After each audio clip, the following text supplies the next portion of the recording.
Everyone loves a good shortcut, right? Well, yeah, who doesn't? But can you really find those quick fixes for massive, complicated problems like we're talking about today? Right. You sent me this article from Restore Nigeria News, and it lays out some pretty bold suggestions Yeah. for reforming Nigeria's democracy and economy Okay. in 2025. So, buckle up. This is going to be a wild ride. It's certainly an ambitious goal, that's for sure. Yeah. Shortcuts, they seem appealing, but Oh, yeah. lasting solutions usually require a much deeper understanding of, Yeah. the Yeah. issues Uh-huh. at play. So let's see how these suggestions actually address Yeah. the systemic challenges we're facing. Well, the author doesn't hold back. I'll tell you that. Okay. Right off the bat, they're taking aim at the National Assembly, calling the upper chamber, get this, a retiring home for ex-governors and oligarchs. Wow. And their solution? Downsize it. Big time. That's pretty provocative, isn't it? Oh, yeah. I can see where they're coming from with, a smaller legislature. Yeah, right, yeah. Could lead to some cost savings. Right. But what about representation? Hmm. Would a smaller National Assembly really reflect Yeah. all those diverse interests of the people? Right. And then there's checks and balances. Yeah. If you consolidate power, doesn't that make the system more vulnerable to corruption? Well, they actually suggest that each state should have no more than 12 members Okay. in a single House of Representatives Okay. with their salaries tied to the National Public Service wage structure. I see. So the author is really pushing for a system that, Yeah. prioritizes Yeah. competence, Right. a genuine commitment to serving the public Right. rather than Yeah. just connections and personal enrichment. It's a pretty big shift, That's a key point. Yeah. It's not just about who's in office. Right. It's about where their loyalties lie. That's exactly what the author brings up next. They claim that many Nigerian officials, they hold multiple passports, and they call them subjects of dual loyalties. Wow. They even go as far as to propose barring anyone with allegiance to another country Yeah. from even holding office. This really taps into a deep concern Yeah. that I think a lot of people have Right. about national loyalty, Right. and who benefits from the decisions that are being made. Yeah. The author uses really strong language, calling these officials parasitic leeches. Yeah. They don't hold back. Yeah, more interested in foreign capitals than their own country. It's a powerful image Yeah. that I think resonates with people who feel like their Yeah. leaders aren't really putting Nigeria first.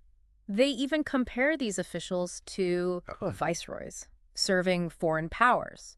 And they reference Buhari's statement Oh, right.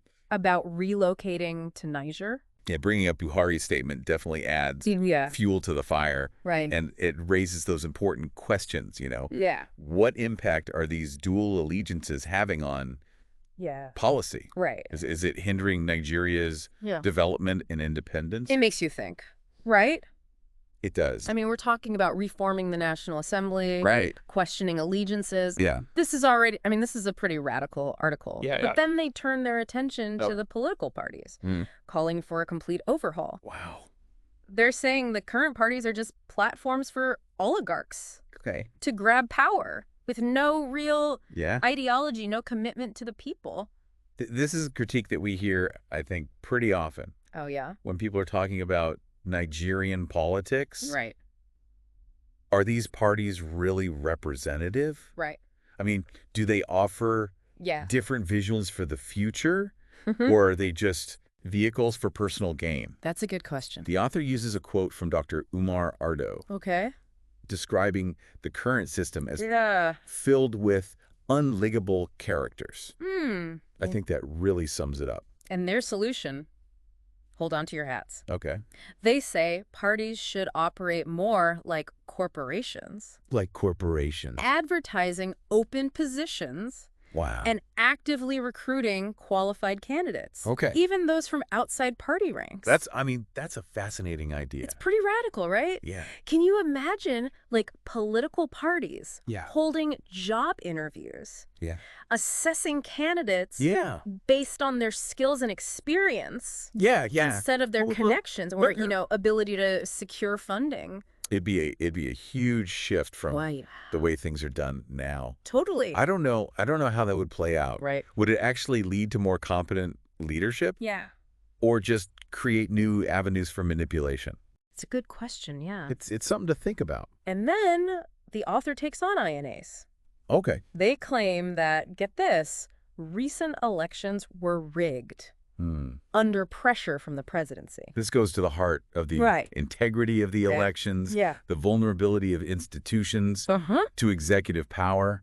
The author actually describes the presidency as a bestial, vile, and nasty predator Wow. that INA is unable to resist. That's a bleak picture. It is, yeah. I mean, if this is true, Yeah. can we even have free and fair elections It's a good question. under the current system? Well, they specifically reference the 2019 and 2023 elections, Okay. citing INS opaque IRZ portal, suggesting that the results might not reflect the will of the people.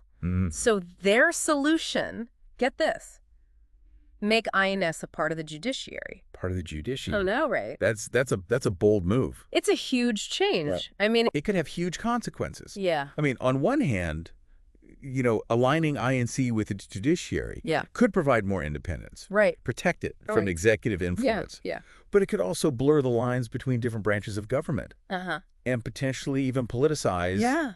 the judiciary itself. It's a tough question, you know? Yeah. Would judges who are supposed to be impartial Right. be able to oversee elections fairly? Yeah, that's a tough one. It's a very complex issue. And they don't stop there. Okay. The author goes on to argue for a major shift in power Okay. from the federal government to the states. Mm. They're advocating for restructuring. This speaks to the ongoing debate Oh, yeah. about federalism in Nigeria. They criticize the current system, calling it a ludocratic idiocracy What? riddled with inefficiency and wastefulness. Ludocratic idiot. So what they're saying is the Yeah. current system is characterized by corruption, Right. which is the ludocratic part, Uh-huh. and a lack of competence or intelligent leadership, which is the idiocracy. And they give some pretty specific examples. Like what? They point to ministries like agriculture, which has failed to address hunger, Right. and education, which has been unable to provide quality schooling Yeah. for everyone.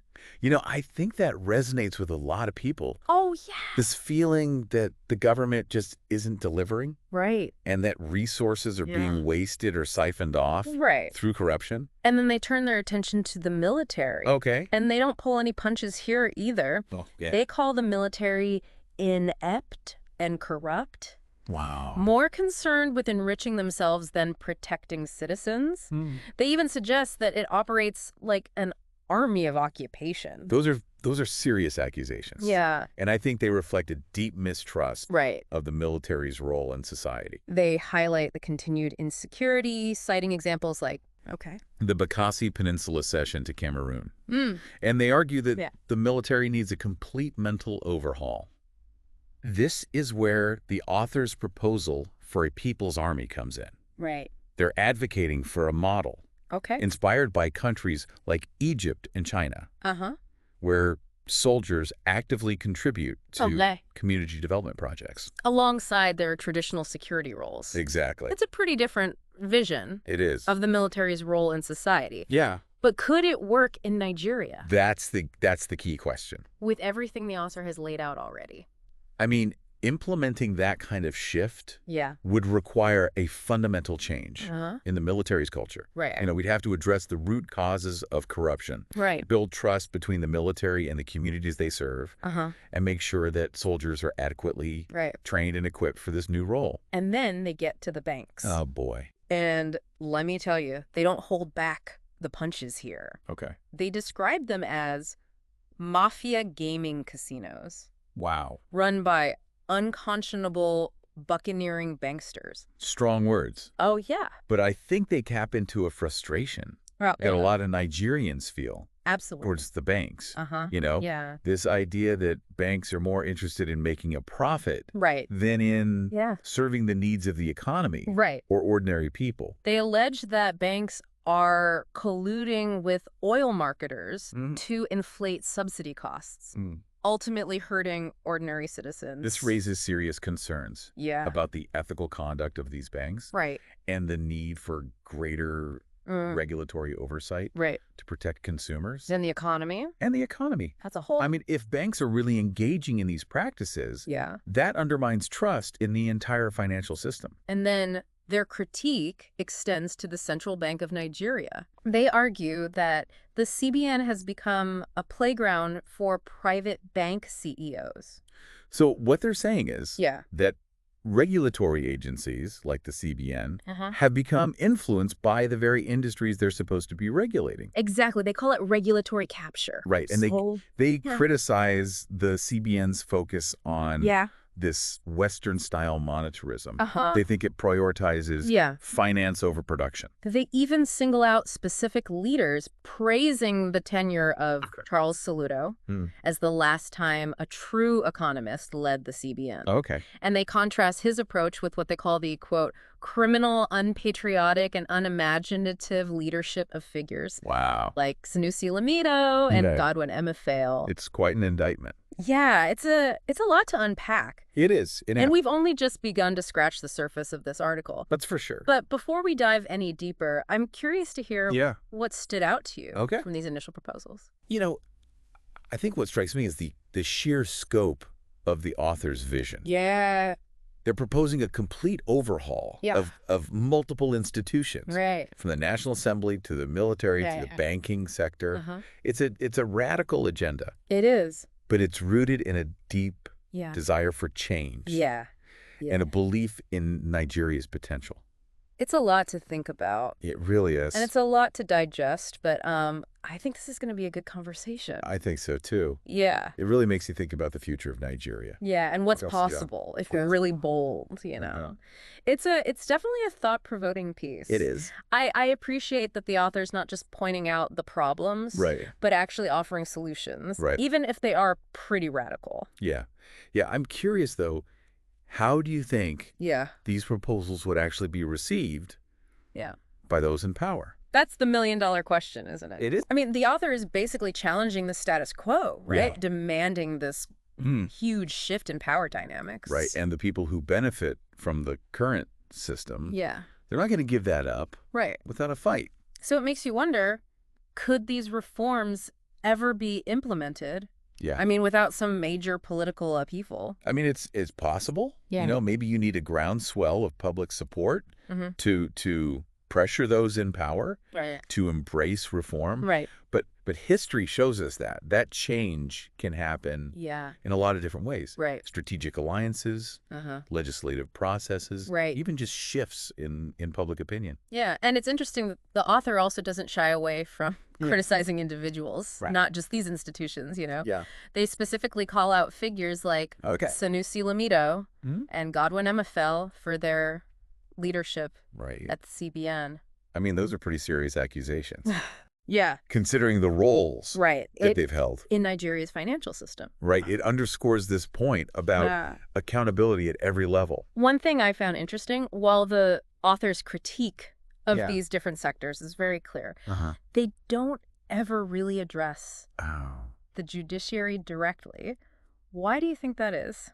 That's a really good question. Yeah. It is curious, especially given, the recent controversies Right. surrounding judges in Nigeria. Uh-huh. Like their silence is kind of deafening. Maybe they felt like it was Yeah. beyond the scope of this article. Right. Or maybe they thought the problems in the judiciary were so big Yeah. that it needed its own separate Right. its own article. Yeah, its own everything. Yeah, yeah. But it's interesting because a corrupt or ineffective judiciary Right. would undermine any attempts to implement these reforms. It would. What do you think are the top priorities? For judicial reform in Nigeria. Well, I think strengthening judicial independence would be Right. crucial. Okay. Judges need to be free Yeah. to make decisions based on the law without political pressure Okay. or influence. So how do we ensure that? Well, reforming the process for appointing judges Yeah. would be a good place to start. Okay. We need a system Yeah. that's transparent, that's Yeah. rigorous, Yeah. where the focus is on qualifications, experience, ethical conduct. So instead of just relying on appointments Right. from politicians, Right. maybe an independent commission to vet the candidate. Yeah, that's a great idea. Maybe with Could- legal experts, Yeah. representatives from Yes. civil society, even members of the public. Yeah, I think that could really help depoliticize the Okay. process and Yeah. make sure that we're choosing the most qualified people. But what about after they're appointed? Yeah, I mean, how do we ensure that they're accountable? Well, we need a system Yeah. for investigating and disciplining Yeah. judicial misconduct. Right. You know, a clear way for people to report Yeah. complaints. Yeah.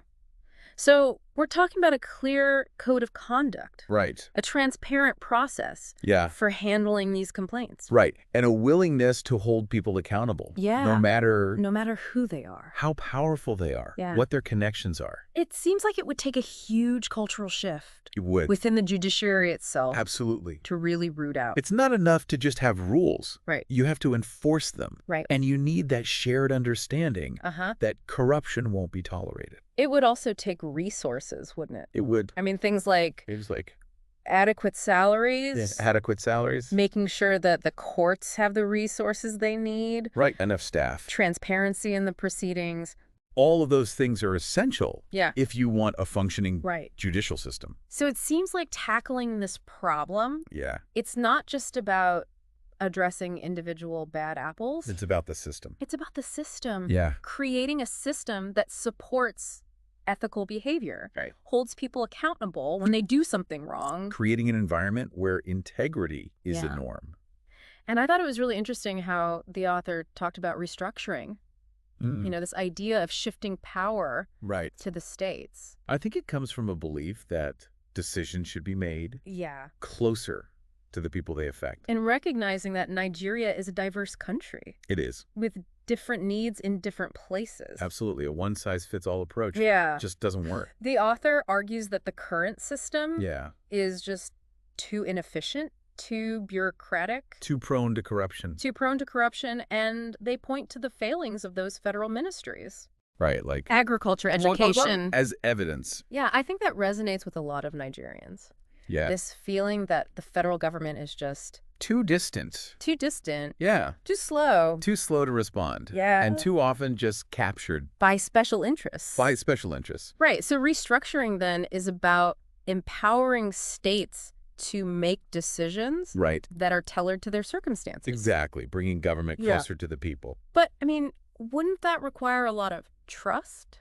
It would. Cooperation between the different regions? It would. It would. You know, Nigeria has a history of Right? ethnic and religious tensions. It does. Could restructuring make those worse? That's a valid concern. So it's not just about drawing lines on a map, right? It's not. It's not. It's about It's about creating a system right. that fosters right. unity and cooperation, But also respects diversity respects diversity, finding that balance. between autonomy And cohesion. and cohesion. Yeah, Yeah, it's a tough one. it is. It is. I thought it was really interesting, the author's proposal Yeah. for a people's army.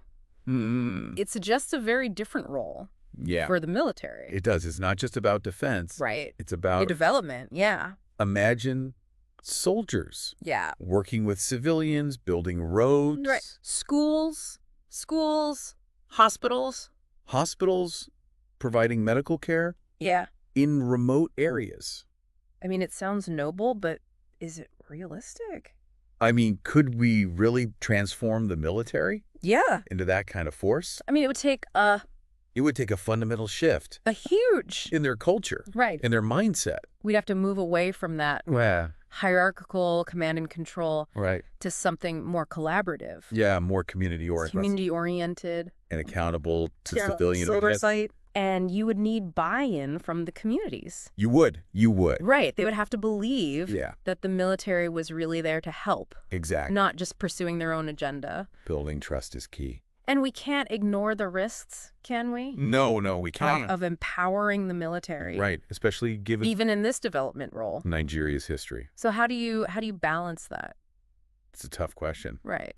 We want a military that's capable Yeah. and respected, Uh-huh. but also accountable Right. to democratic institutions And the people. and the people. And then there's that scathing critique of the banking sector. Right. Mafia gaming casinos Strong language. run by buccaneering banksters. But it reflects, I think, a deep frustration Yeah. a lot of Nigerians feel. They see the banks as just out to enrich themselves. Exactly. Right. Yeah. Not to support businesses, not to help the people who need it most. They're just looking out for themselves. And the author alleges that, they're engaging in these predatory lending practices, manipulating the currency, colluding with oil marketers. These are serious accusations. Yeah. They point to a need for Right. transparency, accountability Yeah. within the banking sector. And the authors call for a return to developmental banking. Right. Suggests this whole different model. Well, it does. Right. Yeah. Where banks are more active in Right. In promoting. economic growth and social development. It's about a more holistic view of finance. So how do we make that work? Yeah. I mean, could that model even work in practice? It would take a big shift. Right. I mean, you'd have to change the incentives, Right. change the regulations. Instead of just focusing on profitability, Right. you'd encourage banks to invest in priority sectors.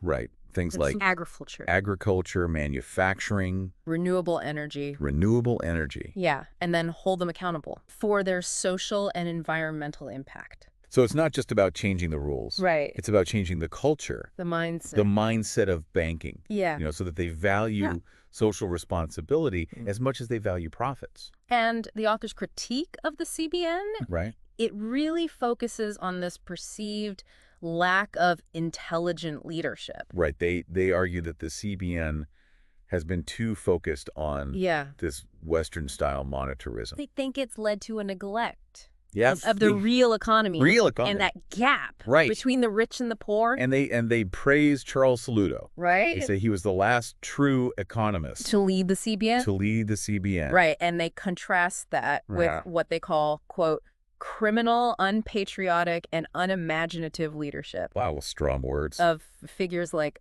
Sanusi Lamido and Godwin Emefiele. It sounds like they're advocating Yeah. for Yeah. a more interventionist approach Right. using monetary policy Uh-huh. to promote economic growth, job creation, Right. and a more equitable distribution of wealth. So it's about, using the CBN's power to really shape the economy in a way that benefits everybody. Oh, exactly. Aligning monetary policy with the goals of national development. This article really paints this bold vision It does. for Nigeria's future. It's inspiring, Right. but it's also a little daunting. Yeah, I mean, they acknowledge the challenge. Right. But it affirms that belief that a better future is possible. And it reminds us that change doesn't happen overnight. It doesn't. It takes effort, It takes a sustained effort a willingness to challenge. those assumptions. Assumptions, Yeah. a commitment to working Right. together. Exactly. And I think it's a It's a call to action for for all. all Nigerians. It is, regardless of Yeah. background, political affiliation. Yeah. It's an invitation To imagine a better future. to imagine a Yeah. better future and to work together to Yeah. make it happen. You've highlighted some of the challenges. Yeah. The complexities of Yeah. implementing these reforms. Where do you think it would be most difficult, Hmm. to put the author's proposals into practice? Well, let's take restructuring, for example. Okay. I mean, the idea of giving more power to the states, Uh-huh. that makes sense. Right. But the devil's in the details. Right. How do we ensure that each region has enough resources? How do we prevent the same corruption, Right. the same mismanagement? From just happening at the state level. At state level, yeah. And you would need a lot of trust You would. between the different regions You would. to make that work. And let's not forget about Oh, yeah. the people who benefit Right. from the current system. Yeah, they're not going to give up power easily. They're not going to go down Right. without a fight. It could be a long, messy process. It could be. It could be. And what about the military? Yeah. This People's Army. Right. I mean, it's a great idea, Yeah. but how do we make sure That it doesn't that it doesn't just strengthen the military's influence. strengthen the military's influence, It's fair. especially given Nigeria's history? Any reforms have to include safeguards. Yeah. To keep the military Under civilian control. under civilian control. It's a tough balance, right? It is. You want a military that's capable, Yeah, capable and respected. but also Suit. accountable. Accountable.